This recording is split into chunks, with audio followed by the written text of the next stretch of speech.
नमस्कार, मेरा नाम हर्षिका सिंह है और इस साल के सिविल सेवा परीक्षा में मेरी 169 रैंक आई है। इसी साल यूपी पीसीएस में भी मेरी 15th रैंक आई थी, जिसमें मेरा ऑप्शनल साइकोलॉजी था। और डीकेटी के इस मीडियम के माध्यम से मैं आप सबके साथ अपनी साइकोलॉजी की स्ट्रैटेजी शेयर करना चाहती हूँ। तो सबसे पहले हम आते हैं सोर्सेज ऑफ साइकोलॉजी पर। सबसे ज़्यादा और सबसे इम्पॉर्टेंट इसमें एनसीईआरटी 11th एंड 12th की है। जो बच्चे भी सोच रहे हैं साइकोलॉजी को अपना ऑप्शनल बनाने के, या फिर सोच रहे हैं कि आगे साइकोलॉजी के साथ पेपर देने के, मैं उन्हें भी एडवाइस करूंगी एक बार प्लीज़ साइकोलॉजी की एनसीईआरटी सीबीएसई बोर्ड वाली 11th एंड 12th पढ़ के देखें। अगर आपको लगता है कि आपका इंटरेस्ट बन रहा है इस सब्जेक्ट में, तो साइकोलॉजी काफ़ी अच्छा सब्जेक्ट है for scoring also and for interest purpose also. काफ़ी अच्छा सब्जेक्ट है और आप इसे आराम से ले सकते हैं। उसके बाद इसमें पेपर 1 एंड पेपर 2 दो पेपर होते हैं ऑप्शनल के, यूपी पीसीएस में भी और यूपीएससी में भी। तो पेपर 1 में मैंने रॉबर्ट ए बरॉन की बुक रेफ़र करी थी और पेपर 2 में स्मारक स्वेन की बुक रेफ़र करी थी।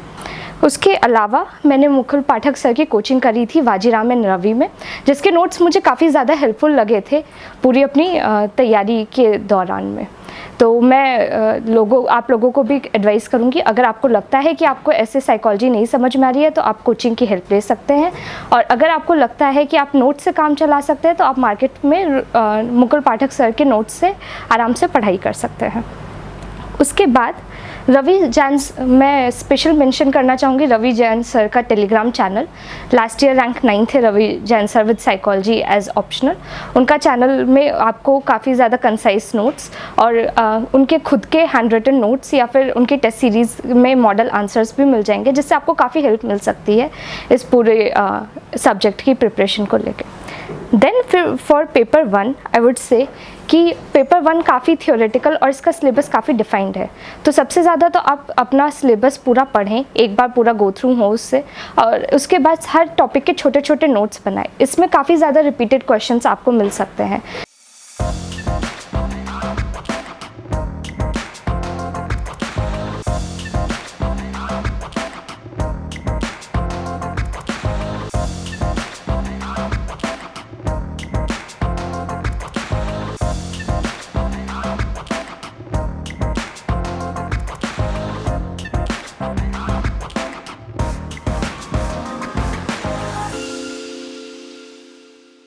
तो रिपीटेड क्वेश्चंस के लिए मैं एडवाइस करूंगी, अनुराग जैन सर ने अपनी क्वेश्चन लिस्ट बना के रखी थी पेपर 1 और पेपर 2 के लिए।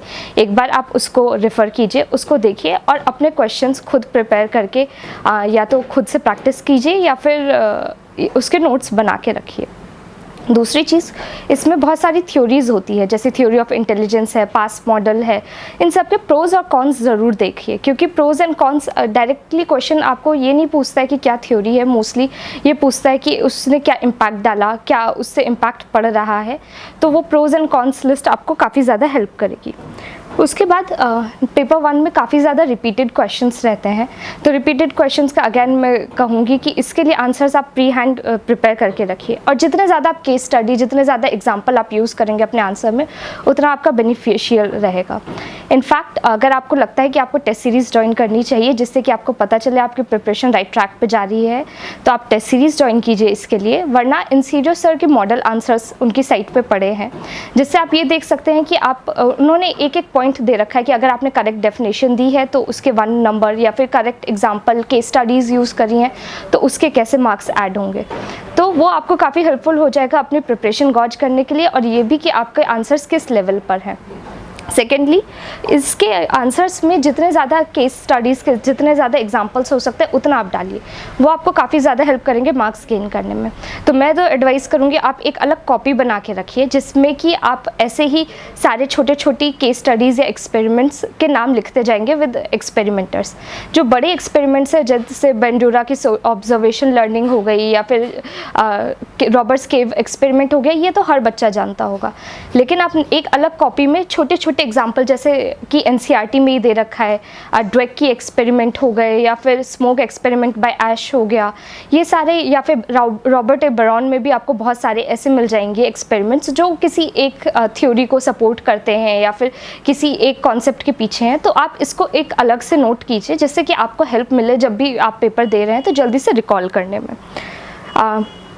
केस स्टडी में जैसे कहीं पे भी रोल मॉडल का नाम आता है तो आइडेंटिफिकेशन एंड इंटरनलाइजेशन केली की थ्योरी है, ये सब आप नाम डालेंगे तो आपको ज़्यादा बेनिफिशियल रहेगा। उसके बाद आते हैं पेपर 2 में।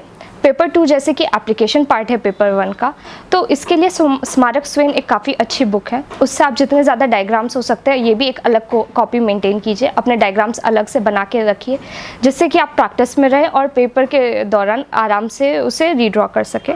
उसके बाद मैं इसमें कहूँगी कि कुछ क्वेश्चंस काफ़ी ज़्यादा रिपीटेड रहते हैं, जैसे सोशल साइकोलॉजी है, उसमें कुछ टर्म्स जो हैं आपकी काफ़ी बेनिफिशियल है। अगर आप एनसीईआरटी भी पढ़ते हैं या फिर स्मारक स्वेन से भी पढ़ते हैं, तो कई सारे जैसे टर्म्स हो गए, एट्रीब्यूशन हो गया, सोशल लोफिंग इफेक्ट हो गया, या फिर सेल्फ फुलफिलिंग प्रोफेसी हो गई, तो इन सारे इफेक्ट्स की एक लिस्ट बना के रखिए सोशल साइकोलॉजी में। ये आपके आंसर्स इंप्रूव करने में बहुत हेल्प करेंगे।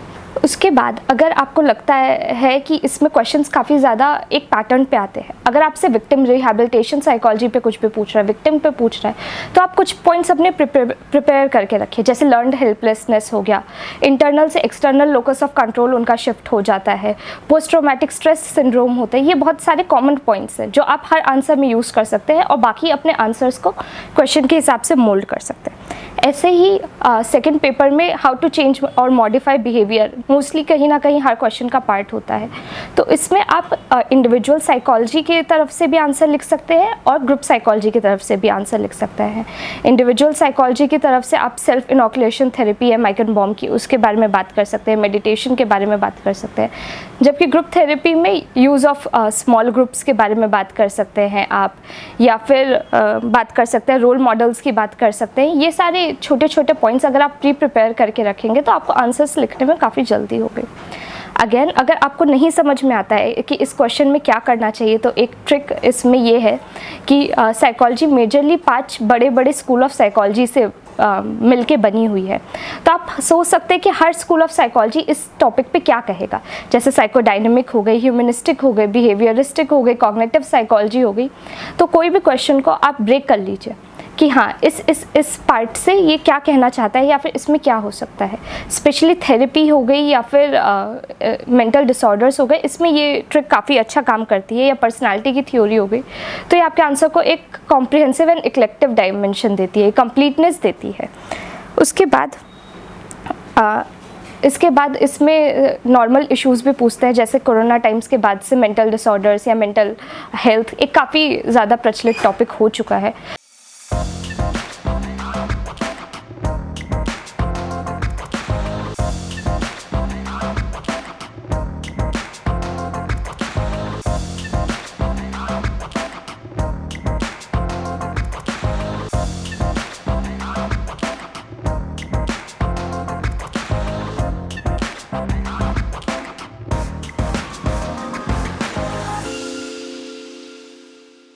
तो आप इसमें सोशल इकोनॉमिकल एंगल भी डालेंगे तो आंसर एक और कंप्लीट हो जाएगा, सिर्फ साइकोलॉजिकल नहीं, ये सारी टर्म्स, ये सारी कंडीशंस इंटरलिंक्ड है। तो सोशियोलॉजी हो गई, साइकोलॉजी हो गई, इकोनॉमिक्स हो गई, इन सब के टर्म्स में आप एक कंप्लीट आंसर दीजिए, जिससे ये आपको ये ना लगे कि सिर्फ एक टॉपिक से आप बात कर रहे हैं। और change in behaviour mostly compliance हो गया या फिर जो भी है, ये सब एनसीईआरटी क्लास 12th में काफ़ी अच्छा दे रखा है सोशल साइकोलॉजी, तो आई वुड सजेस्ट कि उससे तो आप बिल्कुल अच्छे से प्रिपेयर करके रखिए, शॉर्ट नोट्स बना के रखिए। शॉर्ट नोट्स काफ़ी इंपॉर्टेंट हो जाते हैं क्योंकि इसमें कुछ टॉपिक्स जो हैं वो काफ़ी इंपॉर्टेंट है, जैसे मॉडल ऑफ मेमोरी हो गई, या ये सारे टॉपिक्स में आपको काफ़ी ज़्यादा हेल्प करेगी। अगर आप बाई चांस नहीं बना पाते, आप बिगनर हैं, आपको नहीं समझ में आ रहा है, तो प्लीज़ रवि जैन सर का टेलीग्राम चैनल फॉलो कीजिए, उन्होंने शॉर्ट नोट्स इसमें पूरे में बना रखे हैं। इसके बाद मैं ये कहूँगी साइकोलॉजी में आप जितना ज़्यादा रियल लाइफ से रिलेट करते हैं, जितना ज़्यादा आप इसको एक रियलिस्टिक परसेप्शन या रियलिस्टिक पिक्चर दे देते हैं, उतना ज़्यादा आपको हेल्प करेगा ज़्यादा से ज़्यादा मार्क्स गेन करने में। इस वजह से साइकोलॉजी एक बहुत ही कंप्लीट और बहुत प्रैक्टिकल सब्जेक्ट है। इसमें आपको थियोरेटिकल पे तो मेहनत करनी ही है, बट 1-2 मिनट अगर आप निकाल के सोचते हैं कि ये प्रैक्टिकल कहाँ से हेल्प कर रहा है आपको, या 1-2 एग्जाम्पल एक्स्ट्रा डालते हैं, 1-2 केस स्टडीज़ के नाम एक्स्ट्रा डालते हैं तो वो आपको जनरली काफ़ी ज़्यादा हेल्प करेगा। इस वजह से आई वुड सजेस्ट कि ऐसे एग्जाम्पल्स की, ऐसे केस स्टडीज़ की, इन सब की एक कॉपी अलग से बना के रखिए। उस समय पेपर में इतना टाइम नहीं रहता है कि आप सोच पाए कि अब क्या लिखना है, तो एक अलग कॉपी बना के रखिए और इसको फिर आप जितने ज़्यादा एग्जाम्पल यूज़ करेंगे उतने ज़्यादा मार्क्स आएंगे। तो at the and I would say कि साइकोलॉजी एक काफ़ी अच्छा ऑप्शनल है, क्योंकि नॉट ओनली कि ये बहुत ज़्यादा इंटरेस्टिंग है, बट अगर आप इसको पढ़ने लगते हैं तो इसमें से आपको रियल लाइफ में भी काफ़ी ज़्यादा हेल्प मिलती है।